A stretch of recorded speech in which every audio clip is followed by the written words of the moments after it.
आगे चल रही है और वो बादली की सीट है, ये भी अपने दर्शकों को हम बता दें।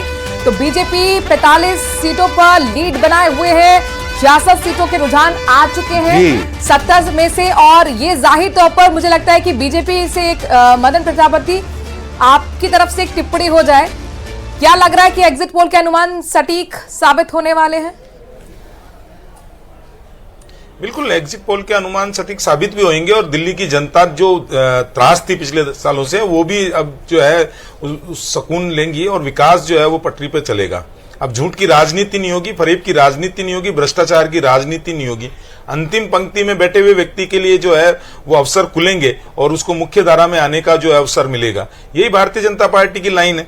अभी आतिशी जी कह रहे थे एसीबी के लिए, ये आम आदमी पार्टी की जो प्रवक्ता है ये कह रही थी कि एसीबी ने कहा भाई आपने इल्जाम लगाया, और आम आदमी पार्टी की तो आदत है कि वो इल्जाम लगाओ और भाग जाओ, उसके बाद में अगर कोर्ट में जाओ तो माफीनामा दे दो। यादव जी से रिएक्शन ले रहा समझता जी, भाई क्या हो गया?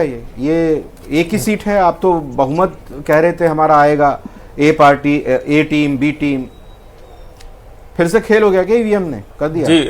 रविंद्र जी, पहले तो ये जो अभी तो ईवीएम खुलना शुरू हुआ है। हाँ। तो 11:30-12 बजे के आसपास स्थिति स्पष्ट होती है। हाँ। तो अभी तो हम इन पे मतलब ये कहें कि बीजेपी तो ये ईवीएम खुलनी जब शुरू हुई, बीजेपी 44 पे, आम आदमी पार्टी 21 पे और कांग्रेस 1 पे, है ना? हाँ, मैं आपको वही बात बता रहा हूँ। मैं आपकी सारी बातें, मुझे पता आपके सवाल क्या क्या है, तो मैं खुद मुझे आपके जवाब पता है, आपको मेरे सवाल नहीं पता, मुझे आपके जवाब पता है। हाँ। सीवी यादव जी, लेकिन बात ये है आप तो मेरे सवाल सुन के चौंकी गए आज पहले। सबके टैली चेंजेस हो रहे हैं, लेकिन आप लोग ना एक पे स्टिक हो गए, आप एक पे स्टिक हो गए।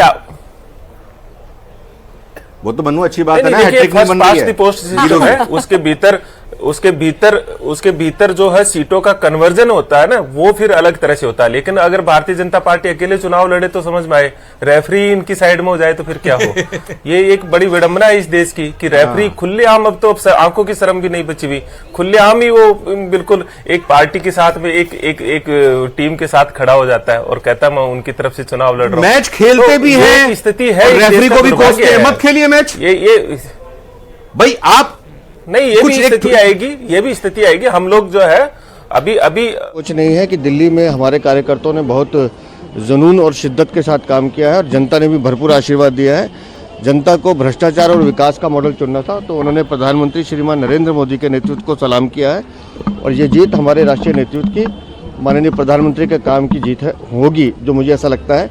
निस्संदेह हम दिल्ली में डबल इंजन की सरकार बनाएंगे। सर, जितने बड़े नेता आम आदमी पार्टी के वो चुनाव हारते हुए नजर आ रहे हैं, केजरीवाल भी पीछे हैं, मनीष सिसोदिया भी पीछे हैं, आतिशी भी पीछे चल रही है। देखिए, हम सुबह से एक बात कह रहे हैं कि हमने दिल्ली का चुनाव दिल्ली के मुद्दों पर लड़ा है। हम अरविंद केजरीवाल से बार बार भ्रष्टाचार की बात पूछते थे, शीश महल की बात पूछते थे, शराब घोटाले की बात पूछते थे, टूटी हुई सड़कों की बात करते थे, सीवेज के ओवरफ्लो की बात करते थे, गंदगी की बात करते थे, गंदे पानी की बात करते थे, लेकिन अरविंद केजरीवाल इन मुद्दों से भागते थे। वो इस चुनाव को लुभाने की और वादों पे, झूठे वादों पे लाने की कोशिश कर रहे थे। दिल्ली की जनता ने दिल्ली के दर्द को समझा है और उस दर्द का जो निवारण है वो भारतीय जनता पार्टी कर सकती है। इस उम्मीद के साथ उन्होंने माननीय प्रधानमंत्री को वोट दिया। सीएम फेस कौन होगा? देखिए, हमारे लिए ये विषय गौण है। हम पहले भी कह चुके हैं, भारतीय जनता पार्टी का कार्यकर्ता मुख्यमंत्री बनेगा, केंद्रीय नेतृत्व तय करेगा इसको। इस बार आपको उम्मीद है कि इस बार आपकी सरकार बन जाएगी? बिल्कुल बनेगी। राजनीतिक विश्लेषक हमारे साथ जुड़े हैं। विकास जी, यहाँ तो बीजेपी के नेताओं की तरफ से ये भी अब चर्चा शुरू हो गई है कि कौन मुख्यमंत्री बनेगा, जीत की बधाइयां भी शुरू हो गई हैं। क्या ये जल्दी हुआ है या फिर यही होने वाला है, जो रुझान है वो नतीजों में ही तब्दील होंगे? आपको क्या लगता है? मुझे लगता है कि अभी धैर्य रखने की ज़रूरत है। जिस तरह से रुझान सामने आ रहे हैं, तो मुझे लग रहा है कि जो ज़मीनी हकीकत है, अगर उसको समझते हुए समझे तो बहुत ज़्यादा सीट का डिफरेंस नहीं होगा अगर बीजेपी जीतती भी है तो। ये बात सही है कि बीजेपी अपने नेशनल पॉलिसीज़, नेशनल एम्बिशंस और जो वेलफेयर पॉलिसीज़ है उसका आउटरीच करने में दिल्ली के लोगों के बीच में एक सक्सेसफुल रही है और हो सकता है कि बीजेपी सरकार में आ जाए, लेकिन it's too early to comment कि मुख्यमंत्री हमें। लेकिन जो एक बात कही जा रही थी कि विकास जी, बीजेपी और आम आदमी पार्टी में कांटे की टक्कर होगी, मुकाबला कड़ा होगा और कांग्रेस नहीं दिखाई देगी। वही चीजें अभी तक की रुझानों में लग रहा है। एक सीट की बताई गई थी और वही दिख रहा है, 1 से 3 0 से। मुझे ऐसा नहीं लग रहा है कि कांग्रेस बिल्कुल अब्सेंट रहेगी। हो सकता है संभवतः अभी 1 सीट पे लीड ले रही है, 1-2 सीटों पे, संभवतः वो उसकी विनिबिलिटी भी हो 15 सकती है। साल आपने सरकार चलाई जहां पर वहां आप 2 बार से लगातार खाता नहीं खोल पाए, एक बार आप 1-2 सीट पर आ रहे। मेरा वही कहना कि भाई आप रिवाइव नहीं करने की कोशिश करो, क्योंकि कांग्रेस को हमने देखा है किसी भी राज्य में आप देख लें, एक बार अगर वो सत्ता से बाहर जाती है तो फिर उनकी वापसी होनी बहुत मुश्किल होती है। विकास जी आप ही से सवाल। हाँ नहीं, थोड़ा सा स्लाइड ऑफ डिफरेंस है आपके ओपिनियन से। ये होता है मेजर जो नेशनल पार्टीज होती है उनके साथ होता है कि जहां वो ग्राउंड लूज कर देती है, गेन करना थोड़ा मुश्किल होता है, क्योंकि जो रीजनल पार्टीज मल्टीपोलर में इमर्ज हो जाती है तो मुश्किल होता है। लेकिन दिल्ली में आप इस चुनाव में 2025 के चुनाव में देखेंगे कि कांग्रेस री एनर्जाइज हो रही है। 2 लीडरशिप इमर्ज हो रहे हैं। संदीप दीक्षित नई दिल्ली से जो कंटेस्ट कर रहे थे वहां देख पाएंगे, लेकिन उसका रिप्रेजेंटेशन अलग अलग सीट्स पे मिला, और आप देख पाएंगे कि जो 4% जो वोट प्रतिशत था उसमें इजाफा होकर और ये 10-11% तो कांग्रेस को वोट मिल पाएगी। प्रतिशत भी बढ़ेगा, सीट भी आएंगी। अगर ऐसा हो रहा है और तो फिर क्या लग रहा है आपको, क्या ये डेंट सीधे आम आदमी पार्टी को ही है जो हमें टैली में भी रुझानों में नजर आ रहा है? नहीं, ये आम आदमी पार्टी पे तो डेंट है, एक लार्जर डेंट है। और इसमें जिस तरह से कांग्रेस का लीडरशिप इमर्ज हुआ है, और खासतौर पे जब संदीप दीक्षित की बात मदन करें, प्रजापति से छोटा सा रिएक्शन। मदन प्रजापति जी, ये जो आपको टैली दिख रही है, अभी तो यहाँ पर मुख्यमंत्री की भी बातचीत शुरू हो गई, जीत की बधाइयां भी शुरू हो गई, बहुत ज्यादा अर्ली नहीं हो गया? अभी तो 9:30 ही बजा है।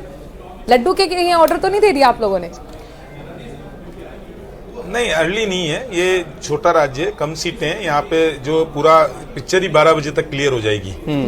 ये हमेशा का होता है, तो यहाँ पे कोई अर्ली नहीं है। और ये ट्रेंड जो चलता है, अभी 47 से प्लस सीटें हैं, तो उसका तो सीबी यादव जी दे दीजिए बधाई। मार्जिन जो है वो देखना पड़ता है। सीबी यादव जी बधाई दे दीजिए। लेकिन मैं इतना बड़ी खबर, सभी 70 सीटों के रुझान आ गए हैं।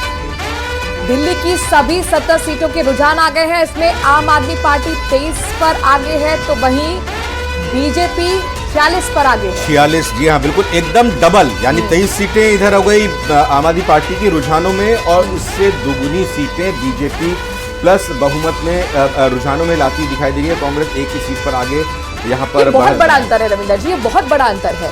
और ये केजरीवाल की राजनीति के लिए जाहिर तौर पर अब एक विश्लेषण होगा कि सीबी यादव जी से कमेंट एक ले लेते हैं कि यहाँ पर जो टैली में चेंजेस हो रहा है आप और बीजेपी में हो रहा है, कांग्रेस में नहीं हो रहा है। सीबी यादव जी, छोटी सी टिप्पणी।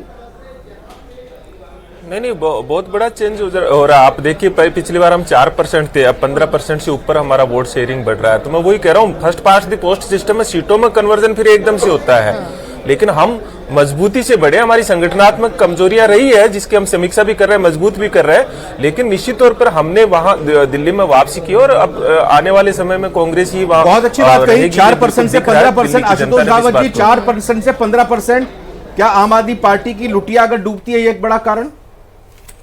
देखिए रविंद्र जी, मुझे लगता है कि कांग्रेस जैसा चाहती थी वैसा कर पा रही है। कांग्रेस यह जानती थी कि उसको सीटें कितनी कन्वर्ट कर पाएंगी, उसके लिए वो संघर्ष नहीं लड़ रहे थे। बहुत छोटी सी उम्मीदें थी उनकी और बहुत छोटी सी आशा थी, बहुत बड़ा टारगेट लेकर के नहीं चले थे। उनका टारगेट वोट परसेंटेज को बढ़ाने को लेकर के था, लेकिन वो वोट परसेंटेज आपकी कीमत पर वो बढ़ा रहे हैं। तो निश्चित तौर पर भारतीय जनता पार्टी के लिए खुशखबरी है कि दुगुनी से ज्यादा सीटें उनको मिल गई हैं। और रविंद्र जी, एक चीज आपको खासतौर पर ध्यान करनी पड़ेगी कि जो हमने सुबह भी एक बार बात की थी, जिस समय जो पोस्टल बैलेट की काउंटिंग शुरू हो रही थी, कि मुस्लिम सीटों का रुझान क्या रहता है। मुस्लिम सीटों पर भारतीय जनता पार्टी बहुत अच्छा कर रही है। जहां पिछली बार 11 सीटों में से भाजपा ने 5 सीटें जीती थी और 5 आपके पास थी, इस बार वहां उल्टी स्थिति आपको देखने के लिए मिल रही है। बाकी इस बार 5-5 दोनों लोग आगे हैं, लेकिन पिछली बार 9 सीटों पर आपने अकेले मुस्लिम सीटों पर जीत हासिल की थी। तो मुझे लगता है कांग्रेस जो चाहती थी वैसा कर पाई है। भारतीय जनता पार्टी के लिए बहुत शुभ संकेत है, एक बार फिर से उनको दिल्ली के अंदर शासन करने का डिवाइड हो गया। विकास राज जी, आप चूंकि राजनीतिक विश्लेषक है, मुझे लगता है कि उनको भी लेकर आ जाना चाहिए। क्या समझ पा रहे हैं मुस्लिम वोटर्स को लेकर, आपकी टिप्पणी क्या है? चूंकि यहाँ पर आशुतोष जी तो यही कह रहे हैं कि 11 में से जो कभी 9 यहाँ पर जीती थी आम आदमी पार्टी, वो 5 पर कांग्रेस का शेयर बढ़ रहा है। क्या वही कांग्रेस का शेयर जो बढ़ रहा है वो आम आदमी पार्टी का शेयर लिया है?